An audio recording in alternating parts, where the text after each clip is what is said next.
Sir जय हिंद। Group captain UK Devnath sir, जय हिंद। बहुत बहुत शुक्रिया समय देने के लिए। Thank you sir. जय हिंद Rajesh. Thank you sir. Sir BRICS को लेकर मैंने चर्चा करनी थी। पाकिस्तान ने अरमान पाल रखे थे और पिछले 2-3 साल से वो लगातार जी हजूरी चीन की कर रहा था, रूस की कर रहा था। ना जाने रूस की तारीफ में क्या कुछ कह रहा था। चीन का तो चलिए वो खुद को गुलाम ही मानता है। उसको उम्मीद थी कि ब्रिक्स में एंट्री हो जाएगी, क्योंकि रूस में समिट होगी तो रूस एंट्री करा देगा, चीन की मदद से एंट्री हो जाएगी। लेकिन हालात ऐसे बने कि रूस में ब्रिक्स की समिट खत्म हो गई, लेकिन पार्टनर तक ब्रिक्स का जो है वो पाकिस्तान को नहीं बनाया गया। और पाकिस्तान ये कह रहा है कि भारत ने अड़ंगा लगाया, हमारे को तो ब्रिक्स में एंट्री मिलने वाली थी, लेकिन प्रधानमंत्री मोदी ने अपनी टांग बीच में अड़ा दी। तो सर सच क्या है? क्या वाकई में भारत ने टांग अड़ाई है, या जो क्राइटेरिया है, जो मापदंड है ब्रिक्स के, पाकिस्तान उस पर खरा नहीं उतर पाया है? सर राजेश, समय आ गया है कि पाकिस्तान अपनी हर गलती के लिए और अपनी हर बेवकूफियों के लिए भारत को दोष देना बंद कर दे। ब्रिक्स ज्वाइन करना है, जरूर ज्वाइन करे, वेलकम। जी लेकिन काफी सारे मापदंड हैं। बिल्कुल सर। जीडीपी उस देश की, एक्सपोर्ट इंपोर्ट कितना करता है, क्या एक्सपोर्ट करता है, क्या इंपोर्ट करता है। पाकिस्तान तो शायद टेररिज्म के अलावा और कुछ एक्सपोर्ट नहीं कर पाता है। सबसे बड़ी बात है करप्शन इंडेक्स।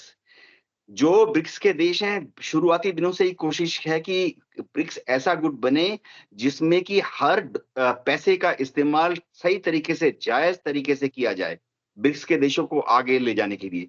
तो जी करप्शन इंडेक्स में तो पाकिस्तान इतने नीचे पड़ा है कि ब्रिक्स के देश कांप रहे हैं कि पाकिस्तान ने ज्वाइन कर लिया और कल ब्रिक्स के किसी मुल्क ने पाकिस्तान को $100 हेल्प में दे दी तो $100 में से $90 तो चुरा के ही ले जाएंगे। ओके। एक और चीज है, अगर पाकिस्तान को ज्वाइन करना है तो देखा जाता है कि पाकिस्तान क्या कंट्रीब्यूट करेगा, politically, diplomatically, financially, knowledge wise, industrial base wise, जी टेक्निकल नो हाउ। सबसे बड़ी बात गुडविल। जी क्या पाकिस्तान इसमें ब्रिक्स का एक कंट्रीब्यूट करने वाला पॉजिटिव पार्टनर बनेगा, या भीख ही मांगता रहेगा, या ची ची ची करता रहेगा। जी पता सर। लगा पाकिस्तान को मेंबर बना लिया, वो सिर्फ बोल रहा है कि हमें पैसे दे दो, हमें पैसे दे दो, हमें पैसे दे दो। और सेकंड चीज पता लगा, हर जगह पे जाके भारत विरोधी, भारत विरोधी, भारत विरोधी बयानबाजी करता रहे। तो पाकिस्तान यूजफुल मेंबर बन सकता है ब्रिक्स का, ओके। तभी ब्रिक्स का मेंबर बनाया जाएगा। जी लेकिन क्या क्योंकि क्या इसमें भारत का रोल हम कोई देख सकते हैं कि भारत की तरफ से ना किया गया है? क्योंकि पाकिस्तान के तमाम एक्सपर्ट यही कह रहे हैं कि हिंदुस्तान ने टांग अड़ा दी और हम तो बहुत अच्छा काम कर रहे थे, लेकिन प्रधानमंत्री मोदी की वजह से हमें डायलॉग पार्टनर तक नहीं बनाया गया। तो क्या कोई भारत का रोल आप देख रहे हैं? क्योंकि 7 मुस्लिम देश हैं जो डायलॉग पार्टनर भी बने हैं, लेकिन उसमें पाकिस्तान नहीं है सर। राजेश, पहली चीज तो मैं पाकिस्तान का शुक्रिया अदा करता हूं कि वो सोचते हैं कि भारत इतना पावरफुल देश बन गया है कि जी हमारे कहने पर ब्रिक्स की अटेंडेंस रजिस्टर खोली जाती है। देखिए, पाकिस्तान के लोगों को समझना पड़ेगा कि भारत क्या चाहता है। भारत चाहता है कि हम अपने अड़ोस पड़ोस के सारे लोगों को लेकर आगे बढ़े। सार्क इतना सुंदर ऑर्गेनाइजेशन था, उसके पहले नॉन अलाइनमेंट मूवमेंट इतना सुंदर ऑर्गेनाइजेशन था पुराने जमाने में, नैम में, और रिसेंट पिछले एक दशक से सार्क में सबसे ज्यादा भारत विरोधी छलांगे पाकिस्तान ही लगाता रहा।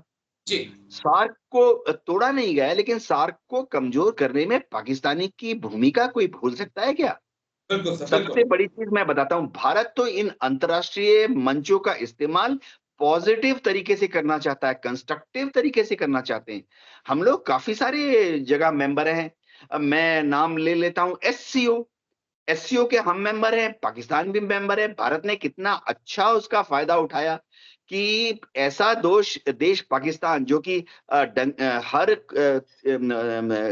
भारत के साथ बातचीत, व्यापार जी नहीं करना चाहता, भारत के साथ दुआ सलाम नहीं करना चाहता पाकिस्तान। 2019 में हमने तोड़ा था ट्रेड रिलेशन विद पाकिस्तान, ये तो पाकिस्तान ने अपनी तरफ से ट्रेड रिलेशन 2019 में तोड़ दिया था। तो लेकिन एस जयशंकर जी और भारत की हमारी जो अप्रोच है वो देखिए कितनी वाइब्रेंट है, कितनी खुशनुमा है।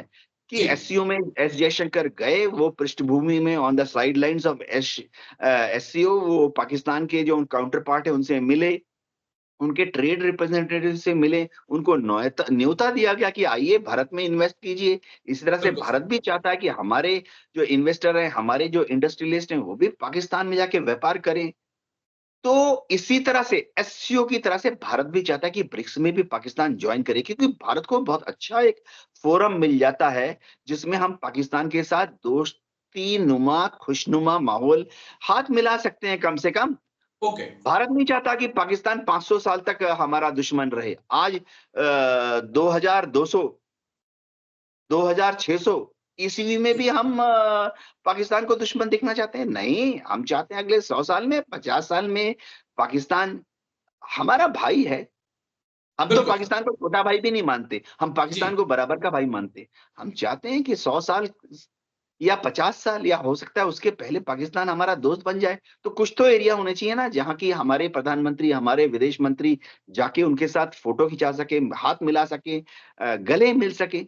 तो ब्रिक्स भी ऐसा एक फोरा होगा। तो भारत क्यों कोशिश करेगा पाकिस्तान को, ये उनकी इंफीरियरिटी कॉम्प्लेक्स है, जो वो ठीक है ऐसा सर। बयान दे रहे हैं। जी। ठीक है, मैं 2-3 पॉइंट और समझना चाहूँगा बहुत जल्दी-जल्दी आपसे, क्योंकि 13 देशों को जो है वो इस बार डायलॉग पार्टनर बनाया गया है। उसमें 7 मुस्लिम देश हैं, अल्जीरिया है, मलेशिया है, इंडोनेशिया है, कजाकिस्तान है, नाइजीरिया है, तुर्की है, उज़्बेकिस्तान है, जो डायलॉग पार्टनर बने हैं। लेकिन 3-4 एक कारण सर पता चल पा रहे हैं कि एक तो जो पाकिस्तान की इकोनॉमी है वो बेहद कमज़ोर है। क्या वो एक कारण हो सकता है, क्योंकि आपके पास देने के लिए क्या है? जो पॉइंट आपने भी रखा कि आप ब्रिक्स को दे क्या सकते हो?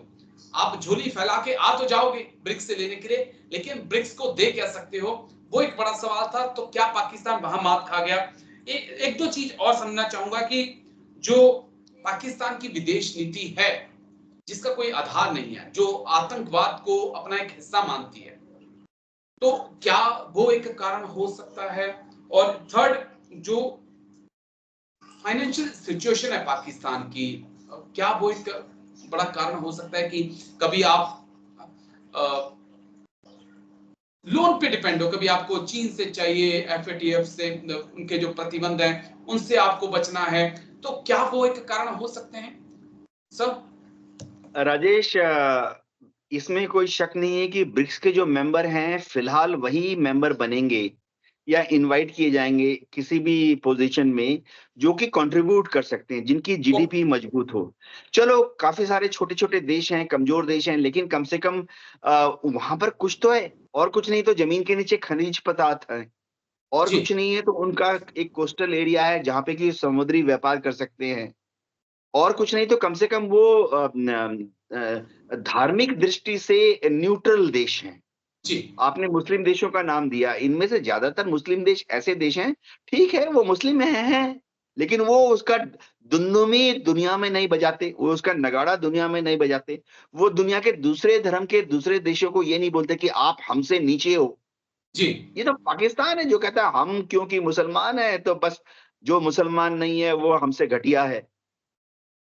तो ये एक पॉइंट है। बस एक पॉइंट और मैं बड़ा छोटे में आपसे समझना चाहूंगा कि पाकिस्तान को ये भी समझना होगा कि चीन की तरह सभी देश गधों का आयात नहीं करते हैं।